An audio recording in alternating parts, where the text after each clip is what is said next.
बहुत ही गंभीर विषय जो कि गरीब परिवारों से और गरीब छात्रों से जुड़ा हुआ विषय है। और उस विषय को मैं केंद्र और दिल्ली की सरकार के समक्ष प्रस्तुत करना चाह रहा हूँ और उनका ध्यान इस ओर दिलाना चाहता हूँ जो कि अन्यायपूर्ण व्यवहार ये सरकारें कर रही हैं। तमाम मेरे पत्रकार भाइयों की तरफ से मैं उम्मीद करता हूँ कि आवाज़ इस सरकार के काम तक पहुँचेगी। साथियों, अरविंद केजरीवाल और उनके शिक्षा मंत्री और उनकी सरकार लगातार अपने शिक्षा के मॉडल पर पिछले 7 वर्षों से अपनी पीठ थपथपा रहे हैं और बहुत बड़े बड़े दावे वो इस बात के करते हैं कि उन्होंने शिक्षा के क्षेत्र में क्रांतिकारी बदलाव कर दिया। जिस तरह से दिल्ली की जनता को उन्होंने बिजली और पानी को लेकर के गुमराह किया, वैसे ही कांग्रेस पार्टी इस दावे के साथ ये कहती है कि शिक्षा के क्षेत्र में किए गए दावे इनके बिल्कुल खोखले साबित हो रहे हैं। इस संकट काल में अरविंद केजरीवाल और उनके शिक्षा मंत्री के जो बड़े बड़े दावे थे विदेश और देश में जा करके जिन्होंने प्रचार प्रसार किया, सच्चाई इसके विपरीत। मैं कुछ बातें, कुछ आंकड़े आपके समक्ष प्रस्तुत करूंगा और कोशिश करूंगा कि किस तरह से अरविंद केजरीवाल और आम आदमी की सरकार ने, शिक्षा मंत्री ने इस दिल्ली के शिक्षा तंत्र को तबाह और बर्बाद करने का काम किया। कांग्रेस के समय तत्कालीन मुख्यमंत्री रही शीला दीक्षित जी के समय का शिक्षा विभाग और आज का शिक्षा विभाग में जमीन आसमान का अंतर साथियों दिखाई देता है। और जो दावे हैं उन दावों के विपरीत आज दिल्ली का शिक्षा विभाग बर्बादी की कगार पर। साथियों, अरविंद केजरीवाल बड़े दावे के साथ एक बात लगातार कहते हैं। उन्होंने अपने पहले मैनिफेस्टो से लेकर के तीनों चुनावों में इस बात को बड़े मजबूती के साथ कहा है कि वो नए स्कूल खोलेंगे या उन्होंने नए स्कूल खोले। मैं कुछ आंकड़े आपके सामने प्रस्तुत कर रहा हूं साथियों। जब कांग्रेस की सरकार यानी कि शीला जी की सरकार दिल्ली में थी और जिस सरकार का हम भी हिस्सा हुआ करते थे, हम सौभाग्यशाली रहे, मेरे साथ अमरीश गौतम जी, जय किशन जी भी यहाँ उपस्थित हैं और पूर्व विधायक आदर्श शास्त्री जी भी यहाँ मौजूद। सभी की जानकारी में है कि दिल्ली के स्कूलों में उस समय लगभग 16.10 लाख बच्चे स्कूल में पढ़ा करते थे। तो जो पहला दावा है कि अरविंद केजरीवाल ने और शिक्षा मंत्री जी ने दावा किया है कि दिल्ली के अंदर उन्होंने हर साल 500 स्कूल खोलने का दावा किया था और वो कहते भी कि हमने दावा और क्लासरूम बढ़ाए। तो मैं उनसे पूछना चाहता हूं कि जब स्कूलों की संख्या बढ़ती है या स्कूलों के कमरों की संख्या बढ़ती है तो स्वाभाविक रूप से वह छात्रों की और छात्राओं की संख्या भी बढ़ेगी और बढ़नी भी चाहिए। और ये दावा मैं नहीं करता हूं, ये शिक्षा मंत्री जी और सरकार ये दावा करती, केजरीवाल जी दावा करती। लेकिन एक आश्चर्यचकित करने वाला जो आंकड़ा सामने आया है साथियों, 2019 और 2020 में जहां एक तरफ सरकार नए स्कूल खोलने का दावा कर रही है, क्लासरूम बढ़ाने का दावा कर रही है, और 2013 से पहले शीला जी की सरकार के समय में लगभग 16.10 लाख बच्चे दिल्ली में पढ़ते थे, तो ये संख्या घट करके 2019 में 15.19 लाख संख्या कैसे रह गई? ये जो संख्या में भारी अंतर दिखता है, लगभग 1 लाख बच्चे कम हो गए। मैं अपने प्रश्न को फिर दोहरा रहा हूं, यदि स्कूलों की संख्या बढ़ी है, क्लासरूम्स बड़े हैं और शिक्षा मंत्री और मुख्यमंत्री जी ये दावे करते हैं कि हमने स्कूल खोले, क्लासेस बढ़ाई हैं, नए विषय शुरू किए हैं, तो फिर ये संख्या घट कैसे गई?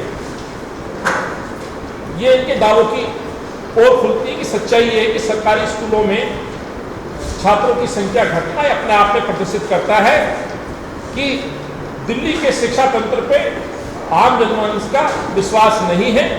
नए स्कूल खोलने के नाम पर धोखा किया गया, नए क्लासरूम बढ़ाने के नाम पर व्यर्थ में पैसा व्यय किया गया और शिक्षा के अंदर यदि कहीं कोई मजबूती या ये कहे कि कुछ बदलाव आया तो मैं समझता हूँ वो आधार छात्रों की संख्या को माना जाना चाहिए। और ये संख्या यदि घटी है तो इस डिपार्टमेंट की पोल खोलने का काम साफ तौर पर दिखाई देता है कि बच्चों की संख्या घटना कहीं ना कहीं एक शिक्षा के ऊपर, दिल्ली के शिक्षा के तंत्र के ऊपर विश्वास उठना है। साथ एक और मसला साथियों, दिल्ली के अंदर इस शिक्षा विभाग और उप मुख्यमंत्री जी के कथन कि हम पोल खोलने का काम दूसरे उदाहरण से करते हैं। एक ऐसा कुठाराघात इन शिक्षकों के ऊपर किया गया है कि निरंतर अपनी सेवाएं दिल्ली के इन बच्चों को, इन सरकारी स्कूलों में पढ़ने वाले गरीब बच्चों को अपना सहयोगी शिक्षक जिनको हम गेस्ट टीचर के रूप में भी जानते हैं, उनके साथ ऐसा व्यवहार सरकार ने किया है। 8 मई 2020 से लगभग 7000 गेस्ट टीचरों को निकालने का काम अरविंद केजरीवाल की सरकार ने किया है। साथियों, याद होगा अपने मैनिफेस्टो में इन गेस्ट टीचर्स को परमानेंट करने की बात निरंतर अरविंद केजरीवाल करते रहे। इस पॉइंट नंबर 2 से एक बार फिर सिद्ध हो गया कि अरविंद केजरीवाल लगातार दिल्ली की जनता को गुमराह कर रहे थे। अपने निजी स्वार्थ और चुनाव के मद्देनजर इन्होंने न टीचर्स को, शिक्षकों को इन्होंने छोड़ा, न दिल्ली की जनता को अपने प्रलोभन से इनको छोड़ा। यही कारण है कि आज इनकी संक्रमण काल में जहां पर लोगों के पास काम धंधा नहीं है, रोजगार नहीं है, वहां पर इन शिक्षकों को नौकरी से बर्खास्त करके घर बैठाने का काम अरविंद केजरीवाल सरकार ने किया। साथियों, एक तरफ तो आप एक कमरे पे 45 लाख रुपए खर्च करते हैं और दूसरी तरफ शिक्षकों को घर बैठाते हैं। तो मैं पूछना चाहता हूं, यदि आपने स्कूल और कमरे बढ़ाए हैं और आप दावा करते हैं कि छात्रों की संख्या बढ़ी है, तो फिर शिक्षकों की कटौती क्यों की जाएगी? किस वजह से शिक्षकों को आप घर बैठा रहे हैं? 7000 तो ये गेस्ट टीचर है साथियों। 5000 टीचर्स वो हैं जो रिटायरमेंट के बाद जिनको 2 साल की एक्सटेंशन दी गई थी। साथियों, ऐसे लगभग 5000 और शिक्षकों को घर बैठा दिया गया है और आधार बनाया गया है संक्रमण कोविड-19। मैं मुख्यमंत्री जी से पूछना चाहता हूं, मुख्यमंत्री जी, आपने संक्रमण के दौरान कहा था इस आपदा में कोई भी किसी कर्मचारी को, चाहे प्राइवेट हो, नौकरी से नहीं निकालेगा। एक तरफ सरकार कहती है प्राइवेट सेक्टर के लोगों को कि आप किसी को नौकरी से नहीं निकालेंगे, और दूसरी तरफ केजरीवाल और आम आदमी पार्टी सरकार का ये रवैया कहीं ना कहीं ये प्रदर्शित करता है कि इनकी कथनी और करनी में बहुत जमीन और आसमान का फर्क है। अरविंद केजरीवाल जी अपनी फोटो और अपना चेहरा चमकाने के लिए निरंतर सड़कों पर आए दिन नए नए होर्डिंग और प्रचार प्रसार करते हैं। और मैं बताना चाहता हूं, इस दावे के साथ लगभग अपनी एडवर्टाइजमेंट के ऊपर अरविंद केजरीवाल जी ने सालाना जो बजट रखा है वो लगभग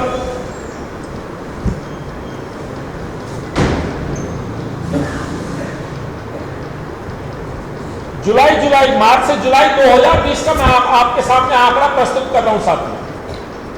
अपने प्रचार प्रसार पर लगभग मार्च से जुलाई 2020 के बीच में 151 करोड़ रुपए की राशि अब तक केजरीवाल जी खर्च कर चुके हैं अपने प्रचार प्रसार पर। यानी कि शिक्षकों को नौकरी से बाहर करना, गेस्ट टीचर्स जो हैं उनको नौकरी से बाहर करना, और दूसरा अपना चेहरा चमकाने के लिए निरंतर अपने प्रचार प्रसार पर पैसे व्यय करना। इससे प्रतीत होता है कि इनको आम जनमानस से, गरीब आदमी से कोई लेना देना नहीं।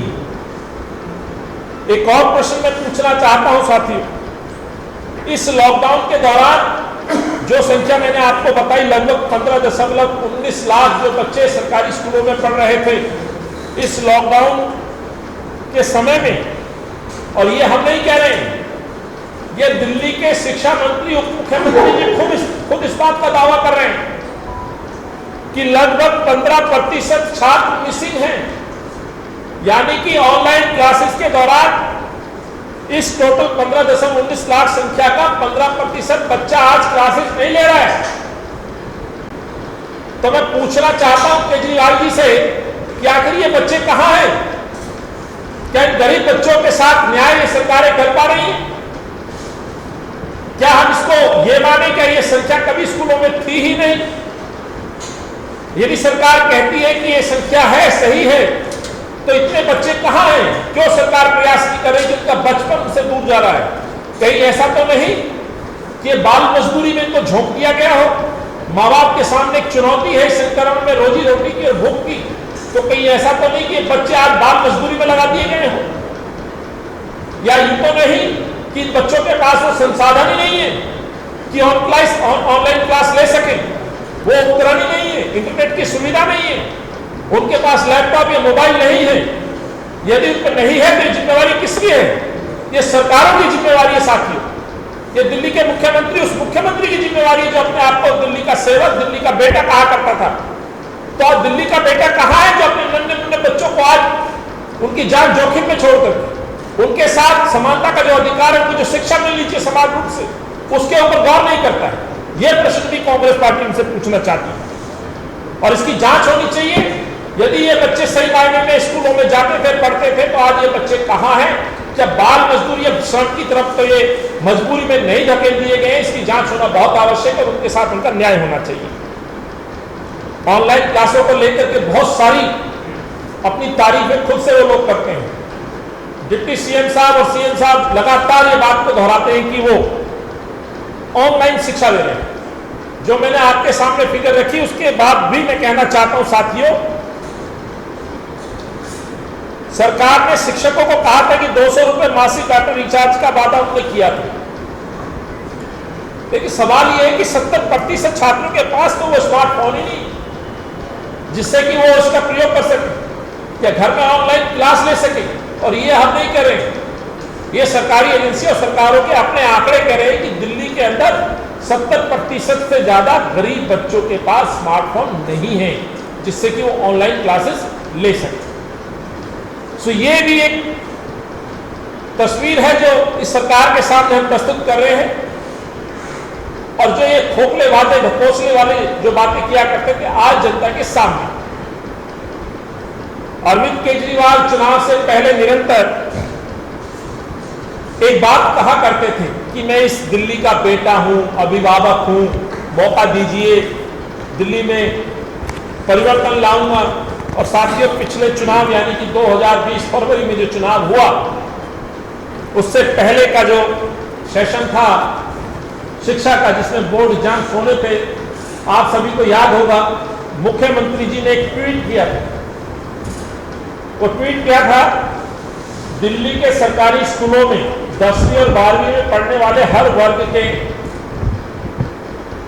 ध्यान से सुनिएगा, 12वीं में पढ़ने वाले हर वर्ग के 3.14 लाख बच्चों की सीबीएसई परीक्षा की महंगी फीस अब सरकार देगी। पैसों के अभाव में किसी भी बच्चे की पढ़ाई हम नहीं रुकने देंगे। दिल्ली के हर बच्चे की पढ़ाई मेरी जिम्मेवारी है।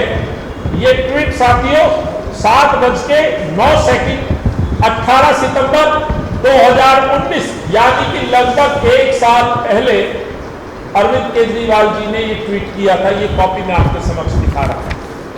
ये वो ट्वीट है जिसमें वो दावे करते हैं बच्चों की फीस देने का, अपने आप को अभिभावक कहने का, और हर वर्ग के बच्चों को 10वीं 12वीं में जो महंगी फीस, अंडरलाइन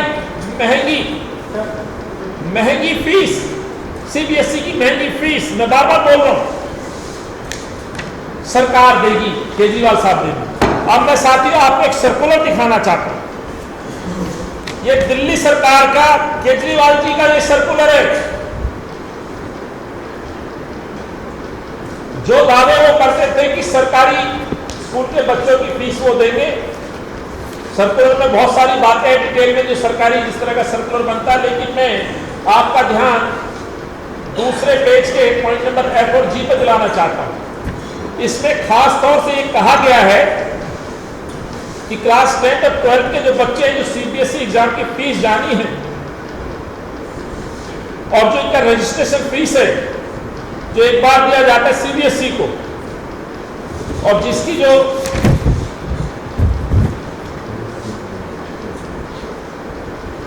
जो फीस तय की गई है 10वीं और 12वीं की लगभग 2500 से लेकर 2900 रुपए। इसमें सर्कुलर के अनुसार प्रिंसिपल यानी जो स्कूल का हेड है उसकी रिस्पॉन्सिबिलिटी फिक्स की गई है कि आपको एक तय समय के दौरान ये फीस इन बच्चों से वसूलनी है। यदि ये फीस नहीं देंगे तो इनको एग्जाम में नहीं बैठाया जाएगा और इसकी रिस्पॉन्सिबिलिटी प्रिंसिपल्स की रहेगी और इसमें और कोई दूसरा समय नहीं दिया जाएगा। बहुत स्पष्ट तौर पे ये सर्कुलर के अंदर कहा गया है, no request for extension of date on any issue including payment of fee will be considered. ये साफ तौर पर सरोसेट एडिशनल डिप्टी एजुकेशन एग्जामिनेशन ये उनका सर्कुलर है, यानी कि दिल्ली सरकार ने साफ तौर पे क्लियर कर दिया है हर बच्चे को CBSE examination registration of fees देनी पड़ेगी। और इस बार जो फीस है लगभग 2500 से 2900 रुपए है। पिछली बार जो फीस थी वो लगभग 1500 से 2000 के बीच में थी, यानी इस बार आपने और बढ़ा करके बच्चों से फीस मांगी और उसमें तमाम वीडियोस वायरल हो रहे हैं बच्चों के और माँ बाप के कि संक्रमण काल में जहाँ काम धंधे नहीं है, रोजगार नहीं है, वहां पर इस तरह की सरकार का जो रवैया है, जिस तरह से सरकार ने हाथ खड़े किए हैं। तो मैं आज इस अभिभावक से, इस पिता से जो दावा करता था इन बच्चों के भविष्य के लिए इस फीस की जिम्मेवारी लेने के लिए, तो मैं पूछना चाहता हूं क्या गरीब के बच्चे की फीस अरविंद केजरीवाल नहीं भर सकते? 151 करोड़ रुपए अपने प्रचार पर दीवारों पर पेंट करा करके होर्डिंग लगा के खर्च कर सकते हैं, लेकिन एक बच्चे की फीस, दिल्ली के बच्चों की फीस नहीं भर सकते हैं। और आज फिर से ये बात केवल क्या आपने चुनाव जीतने के लिए वादा किया था? जैसे बिजली पानी पे आपने ढोंग करके दिल्ली की जनता को गुमराह किया, वैसे ही 3.5 लाख परिवार जिनके बच्चे स्कूलों में पढ़ते थे, आपने उनकी फीस के नाम पर वाहवाही लूटी, उनकी वोट को प्रभावित किया और सरकार बनाई और आज संक्रमण का आधार बना करके आपने उनको फिर से डबल फीस जमा कराने पर मजबूर कर दिया है। ये कांग्रेस पार्टी कहना चाहती है। कोविड महामारी संकट में एक परिवार से 3000 के आसपास पैसा जमा कराना साथियों, जहां लोगों के पास रोजी रोटी नहीं है, राशन नहीं है, बीमारी का हाल बुरा हाल है, वहां पे ये दर्शाता है कि केजरीवाल साहब को आम जनमानस से, आम गरीब आदमी से कोई प्रेम या स्नेह नहीं है और अभिभावक होने का जो दावा एक बार फिर उनका खोखला साबित होता है। मैं अंत में ये कहते हुए साथियों, जिस तरह से केजरीवाल जी निरंतर झूठ पे झूठ बोलते हैं और दावे करते हैं, उनकी हमने बड़े विस्तार से आपके साथ चर्चा की, लेकिन मैं एक और शिक्षकों का दर्द आपके साथ शेयर करना चाहता हूं। हमारे साथ में वो शिक्षक जिनको हटा दिया गया है, जिनकी संख्या लगभग 7000 गेस्ट टीचर है साथियों, और कोविड का हवाला देकर के घर बैठा दिया। कुछ लोगों को साजिश के तहत टर्मिनेट किया जा रहा है, जिसको हमने ट्वीट के माध्यम से भी आगाह किया। ऐसी है इनकी संस्था, जिनके अध्यक्ष प्रवीण तोगड़िया जी यहाँ बैठे हैं, अध्यक्ष all India guest teacher association, इस पे वो भी अपनी बात रखेंगे, क्योंकि उनको भी शायद इन टीचर्स की आवाज उठाने का या अपना हक मांगने का आज उनको सजा दी गई। जिन टीचर से इन्होंने 2013 में सपने दिखा करके गेस्ट टीचर से वोट मांगी थी, इनसे काम कराया था, दिल्ली के लोगों को गुमराह किया था, आज उनको धीरे धीरे घर बैठाने का काम कर रहे हैं, जिनकी अपनी लगभग 10 से 15 साल सेवाएं इस दिल्ली में एक अध्यापक के तौर पर हो गई हैं। आज इनके सामने घोर संकट खड़ा हो गया। कहाँ जाएंगे इस उम्र के इस पड़ाव में, कहाँ पे इनको नौकरी मिलेगी? क्या केजरीवाल साहब ये सोचेंगे? क्या ये जवाब देंगे कि इस उम्र के इस पड़ाव पे कहाँ जाकर के ये अपना रोजगार तलाशेंगे? जिन्होंने शिक्षा के क्षेत्र में अपना भविष्य बनाने की कोशिश की या अपना भविष्य सजाने की कोशिश की, आज उन बातों का जवाब इनको नहीं मिलता है। लेकिन कांग्रेस पार्टी अरविंद केजरीवाल से, मुख्यमंत्री जो शिक्षा मंत्री भी हैं, उनसे सवाल पूछती है और इन बच्चों के साथ जो धोखा हुआ, जिनकी फीस भरने का वादा किया था, वो फीस क्या केजरीवाल साहब भरेंगे या नहीं भरेंगे? ये सरकार को फीस भरनी चाहिए, ये हमारी मांग है। और सरकार यदि फीस नहीं भरेगी तो कांग्रेस पार्टी इसके खिलाफ आंदोलन करेगी। कांग्रेस पार्टी इन तमाम सरकारी स्कूलों के बच्चों को, जिन्होंने हमसे संपर्क किया, तमाम बच्चों को अरविंद केजरीवाल साहब जो अपने आप को अभिभावक कहते हैं, इनके घर पे लेकर के जाएगी। ये आज इस मंच से घोषणा करना चाहते हैं। और इसकी जांच होनी चाहिए कि आखिर स्कूल के अंदर दाखिलों की संख्या निरंतर घट क्यों रही है, जबकि स्कूल बड़े हैं, क्लासरूम्स बड़े हैं। ये दावा सरकार कर रही है, हम नहीं कहते। हम तो निरंतर कहते हैं कि इसमें घोटाला है। एक एक कमरे की 45 लाख रुपए कीमत वसूली जा रही है। एक महा घोटाला सामने आएगा। तो निरंतर ये सरकार भ्रष्टाचार में लिप्त होती जा रही है। आम जनमानस से इनका कोई सरोकार नहीं है, ना इनकी कोई समस्याओं को लेकर के कोई इनके पास समाधान है। अपनी खोखली बातें और डर के घर में छुप के बैठ जाना, ये अरविंद केजरीवाल का एक नया चरित्र उभर करके आया है। और आप एक तरफ शिक्षक दिवस पे दिल्ली के मुख्यमंत्री जी अध्यापकों को याद करते हैं, उनको नमन करते हैं, और दूसरी तरफ इसी सितंबर माह में उनको नौकरी से बेदखल करते हैं। ये आम आदमी पार्टी का चरित्र है। साथियों, ये कांग्रेस पार्टी सहन नहीं करेगी। कांग्रेस पार्टी ने इस दिल्ली के शिक्षा विभाग को बनाया है, ठोस नींव रखी थी, और उस नींव पर जो इमारत खड़ी थी, उस इमारत को, शिक्षा रूपी इमारत को धराशायी करने का काम अरविंद केजरीवाल की सरकार और अरविंद केजरीवाल ने किया है। ये कांग्रेस पार्टी कहना चाहती है। मैंने जो भी बातें आपके सामने रखी है, साक्ष्यों के साथ रखी है। ये वो आरटीआई जो 151 करोड़ रुपए इन्होंने खर्च किया है पिछले 4 महीनों में, क्योंकि मई को छोड़ दें तो मार्च, अप्रैल, मई, जून, जुलाई, मई को छोड़ दीजिए, बाकी 4 महीनों में 151 करोड़ रुपए इन्होंने सिर्फ और सिर्फ अपने चेहरा चमकाने पे खर्च किया है। दूसरा, उनका ट्वीट मैंने आपके सामने प्रस्तुत किया, जो उन्होंने खुद कहा, और आपका जो सर्कुलर है वो भी मैंने आपके सामने ये प्रस्तुत किया, और आरटीआई के माध्यम से जो बच्चों की स्थिति है स्कूलों के अंदर, वो भी मैंने आपके सामने प्रस्तुत किया है। तो इससे सिद्ध हो जाता है कि केवल बातों में शिक्षा विभाग को खड़ा किया गया है, मौके की रियलिटी जो सच्चाई है उसके विपरीत है। आज अरविंद केजरीवाल जी खुद लगभग 7,000 जो गेस्ट टीचर हैं उनको घर बैठा देते हैं, 5,000 टीचर जिनका एक्सटेंशन हुआ था उनको घर बैठा देते हैं। पक्की नौकरी देने का वादा किया था साथियों, माफ कीजिएगा, अब पक्की क्या, इन्होंने तो उनको भी घर बैठा दिया जो गेस्ट टीचर के रूप में काम करते थे। तो क्या हुआ उनका खोखा जो बिल्कुल खोखला वादा था, जो मैनिफेस्टो में निरंतर सपने दिखाते थे। तो कांग्रेस पार्टी के लिए आवाज उठा रही है, आंदोलन करेगी, बिल्कुल करेगी, और ये मांग लेकर के हमें सड़कों पर उतरना पड़ेगा, उतरेगी। और अभी भी अब गेस्ट टीचर के जिन लोगों को निष्कासित किया गया साजिश के तहत, उनको लेकर के सलमान खुर्शीद साहब कांग्रेस पार्टी की लड़ाई लड़ रही है। लगभग कितने गेस्ट टीचरों को निकाला गया है? हमारी जानकारी के अनुसार लगभग अभी 7,000 गेस्ट टीचर्स को बिल्कुल ज्वाइनिंग नहीं कराई गई है, और यहाँ पे भी फूट डालने की कोशिश सरकार कर रही है। और कुछ टीचर्स को तो बाकायदा साजिश के तहत नोटिस देकर के टर्मिनेट कर दिया गया, जिसमें से एक परवीन तोगड़िया साहब भी यहाँ मंच पे मौजूद हैं, जिनके साथ दूसरी बार ये हो रहा है। पहले भी एक बार 2016 में जब हुआ था, तब भी इनकी आवाज़ उठाई गई थी, कोर्ट में मुकदमा लड़ा गया था और इनको न्याय दिलाया था। Thank you. सर, एजुकेशन से रिलेटेड एक और सवाल है। दिल्ली सरकार द्वारा चलाए गए 12 कॉलेजेस हैं, उनके भी फंड्स ट्रांसफर नहीं कर रही है अरविंद केजरीवाल सरकार। दिल्ली यूनिवर्सिटी जो हिंदुस्तान का सबसे बड़ा यूनिवर्सिटी में इसका नाम सुना है। बिल्कुल सही कहा आपने सर, और इस पे लगातार हम बोलते रहे हैं। टीचर्स अध्यापकों की बात भी हम निरंतर उठाते रहे हैं। बड़े अफसोस के साथ कहना पड़ता है, दिल्ली विश्वविद्यालय न केवल देश में विदेश में भी इस विश्वविद्यालय की अपनी एक पहचान है, और कभी भी इसमें इस तरह की राजनीतिक दखलबाजी नहीं हुई। चाहे केंद्र में कांग्रेस की या भाजपा की सरकार रही, या दिल्ली में कांग्रेस की सरकार रही, कभी भी इस तरह की पॉलिटिक्स नहीं हुई।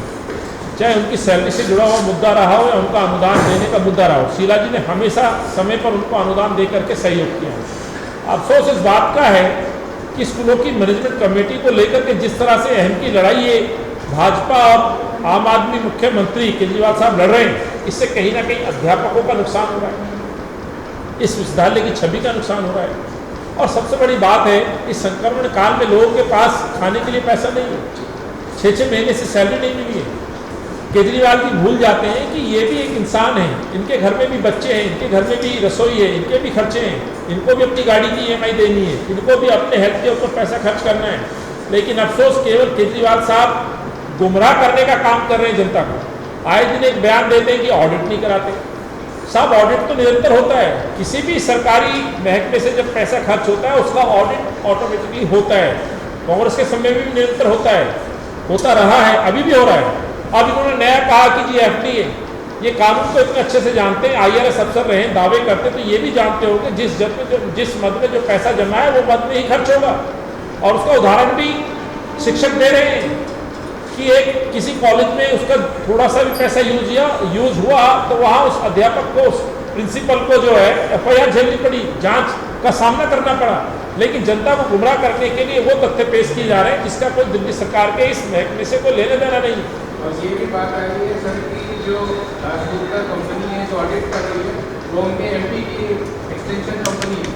इसीलिए हम कह रहे हैं कि अरविंद केजरीवाल के साथ जो कथनी और करनी का फर्क है साफ तौर पर दिख रहा है। देखिए आज मजदूर परेशान है, झुग्गी झोपड़ी में रहने वाले जो लोग हैं उनके बिजली के बिल से लेकर पानी के बिल की आप बात करें, झुग्गी झोपड़ी टूट रही है, मकान टूट रहे हैं। केजरीवाल साहब संक्रमण में घर में छुप के बैठ जाते हैं, इलाज मिल नहीं रहा है, लोग भूख से परेशान थे, मजदूर पलायन के लिए निकले। हर मोर्चे में तो सरकार फेल हुई है और आप स्वयं से कह रहे हैं कि उन्हीं के जानकार की ऑडिट कंपनी है और ऑडिट करती रही है कंपनी। तो जो शिक्षा के मॉडल की बात करते थे, विश्व में उदाहरण देते थे, स्वास्थ्य को लेकर के जो उदाहरण दिया उस संक्रमण ने उसकी पोल खोल दी कि मोहल्ला क्लिनिक के अंदर क्या हुआ। वैसा ही आप जो रिसेंटली जैसे हमने प्राइमरी और हायर एजुकेशन के बारे में उदाहरण पेश किए, वैसे ही सुधारने के इशू में इन 12 कॉलेजेस की जो एड रोकी गई है उससे भी ये शो हो जाता है कि इनकी सोच किस तरह की, किस तरह अपने झगड़े में शिक्षकों का और स्टूडेंट्स का ये नुकसान कर रहे हैं। और आप उस शिक्षक गण को आप बदनाम करने की कोशिश कर रहे हो जिसको आप 5 तारीख को अपने ट्वीट के माध्यम से बहुत बड़ी बड़ी बात करते हैं और चंद दिनों में आप उनका अपमान करते हैं।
Download Tarang online radio app from Google Play Store.